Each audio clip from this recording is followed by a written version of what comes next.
Acting them, what were their priorities? What did they want lawmakers to address? From those meetings, they compiled their legislative agenda for the 2026 regular session and rolled that out during a news conference yesterday. Joining us from the Charleston studios this morning, Kanawha County Delegate. He also serves as the State Democratic Party Chair, Mike Pushkin. Mike, good morning. Good morning. It's good to be back. Thanks for having me on. Are you ready for the session? Are you geared up, excited? I am fired up and ready to go.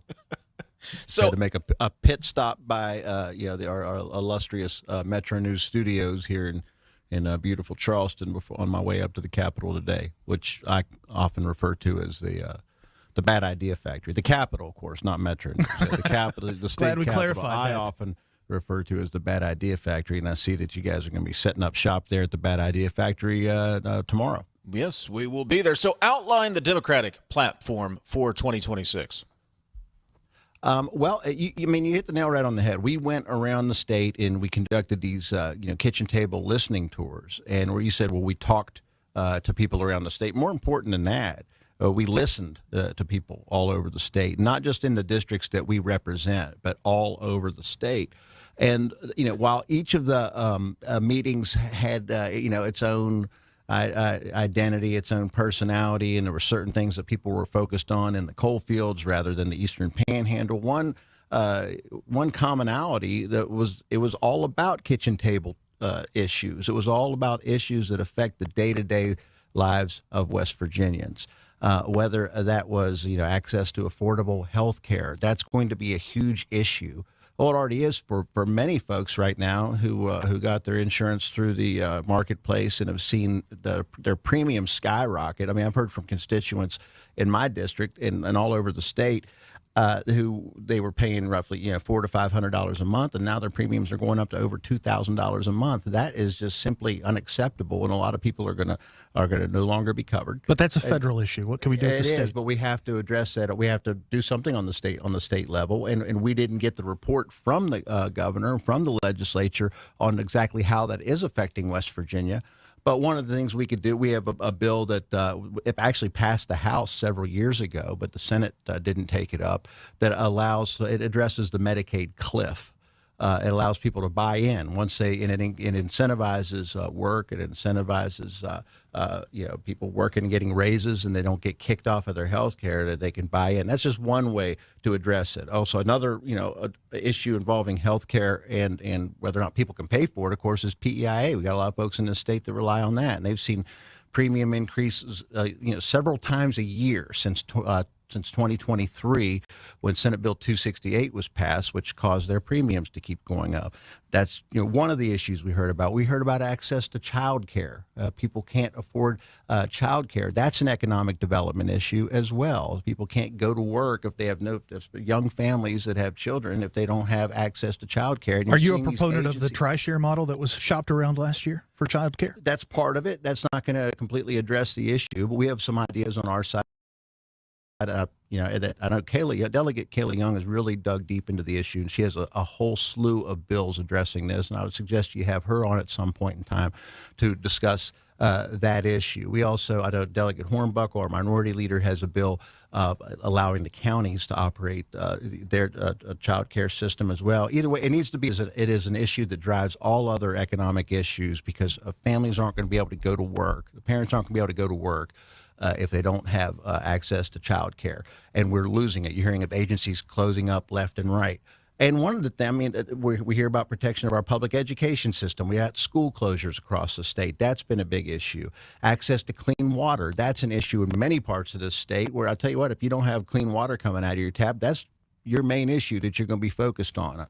And one thing that we heard about everywhere is the fact that West Virginians have seen the highest rate increases on our utilities compared to the rest of the country. And we have bills to address that as well. But the point is, we want to address the issues that actually affect the day-to-day lives of West Virginians and not waste so much time on these divisive culture war wedge issues that are only meant to divide people, make people angry and fearful of each other, and really what they're mainly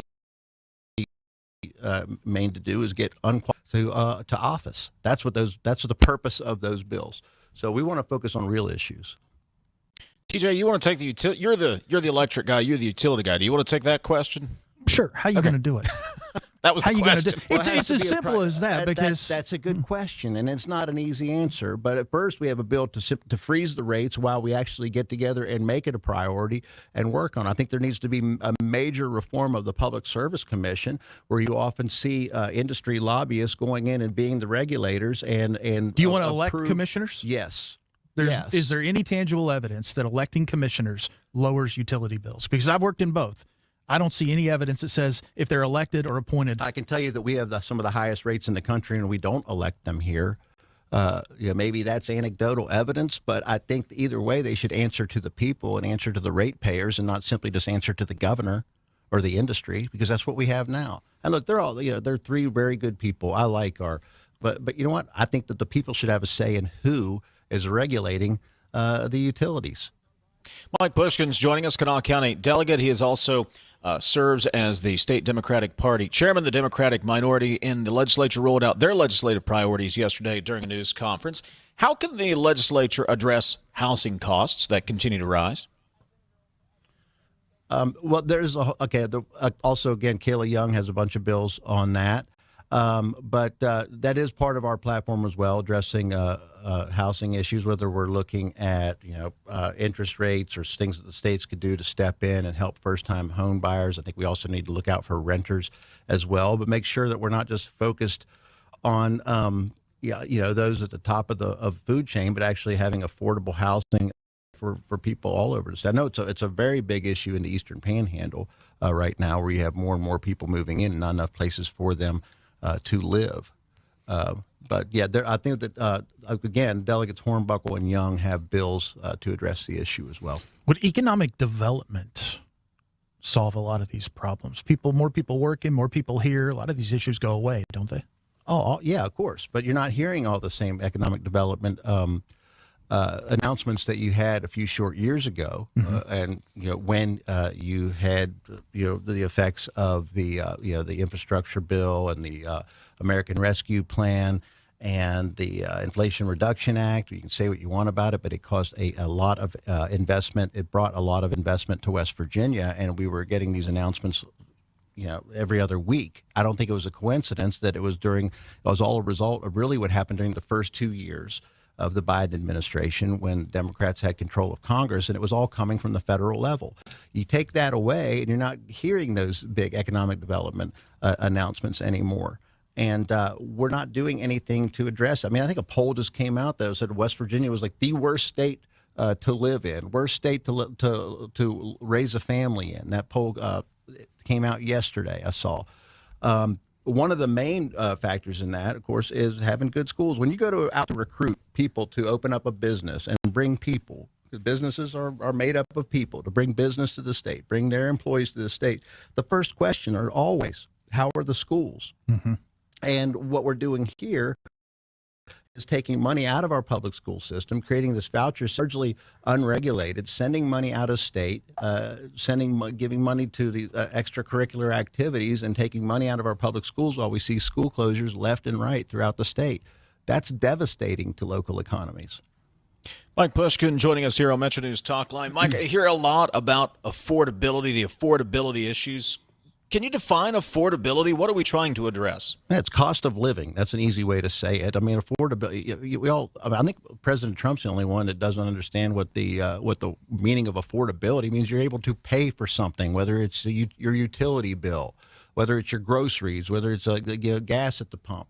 It's child care, health care. That's what it's about. Being able to pay for stuff.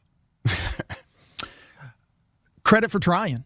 I mean, I like your ideas. I think, though, it's going to come down to, and I'm not being critical here, but it's the details, how you want to do it. And look, I get you'll have bills and those will come out and we'll talk about the details. Mm-hmm. I think the goals are admirable.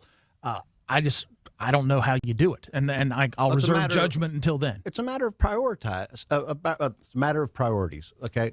Over the past several years, really 10 years since the Republicans have had the majority, and even worse since they've had the supermajority, they seem to have only been focused on stuff that's really easy. These social issues, they're easy to talk about because they don't really do anything. I would agree with that. Except get people ticked off at each other. Social issues are a lot easier than creating a job. Yeah, it's a lot. So the questions you've asked, they're tough questions because these are tough issues. But the people of West Virginia deserve a legislature. They deserve elected officials that'll focus on that and actually focus on their day-to-day lives rather than just focus on getting reelected, because that's all that the legislature, the supermajority in the legislature has seemed to be focused on for the past several years. So yeah, it's not easy.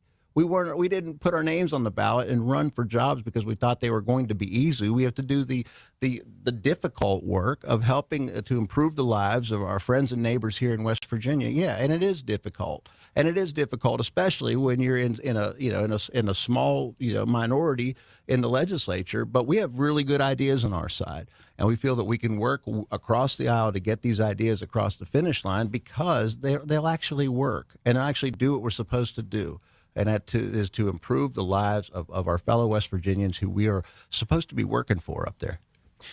Mike, if you could have the supermajority for a day, give me a bill, give me an idea that would lead to job creation, economic growth that you would want to get through the legislature. If you were dictator for a day, if you will.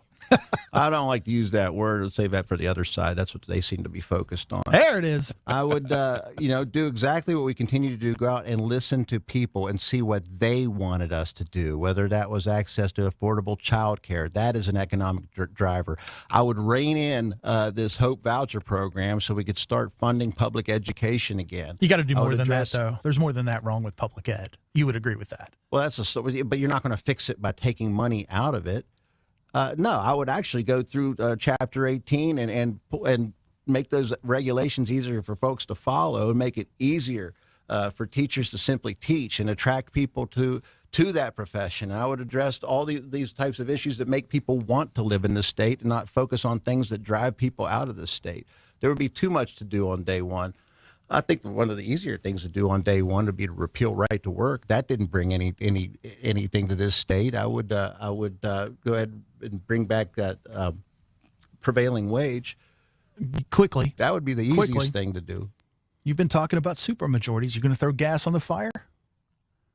You know what I'm talking about. About their winter meeting they had? Yeah, you going to throw gas on the fire? Sure, let's do it. I got a couple gallons right here.